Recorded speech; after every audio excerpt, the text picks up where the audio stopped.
Ancora una volta il Friuli è pronto ad accogliere il Giro d'Italia. La corsa rosa coinvolgerà parecchi comuni, con l'assessore Cristina Mirante che a San Daniele del Friuli ha incontrato i rappresentanti dei comuni. Previsti interventi di FVG Strade per un valore complessivo di oltre 4 milioni di euro. Quello più oneroso, pari a oltre 1,6 milioni di euro, riguarda la strada statale 13 Pontebana nell'area di Gemona del Friuli, ma è solo la punta dell'iceberg di una moltitudine di lavori attesi. Siamo pronti, sì, abbiamo quasi 15 milioni di euro di manutenzioni del pacchetto stradale di EDR, FVG Strade di tanti comuni, una grande opportunità chiaramente di visibilità del territorio, un modo per celebrare il modello Friuli, la sua capacità di essersi risollevato dopo la distruzione del terremoto a 50 anni del terremoto, passando nei luoghi che sono stati oggetto di più, ovviamente in maniera più forte, più impattante di quello che è stato l'evento sismico, e di conseguenza insomma questa tappa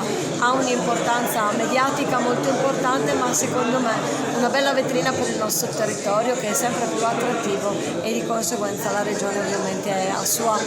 sostegno. Il tutto al fianco del comitato organizzatore, con Paolo Urbani pronto a rendere la tappa ancora una volta un'esperienza indimenticabile per partecipanti e tifosi.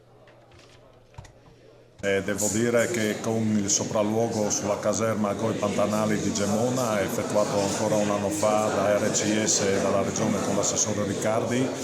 siamo partiti per questa grande avventura con una richiesta a RCS appunto di organizzare l'ultima tappa, o meglio la penultima, che però sarà l'ultima sotto il profilo agonistico, e quindi avremo i fari puntati da parte di tutto il mondo, 700-800 milioni di spettatori, oltre 200 paesi collegati, e naturalmente per noi ce la dobbiamo mettere tutta per fare bella figura.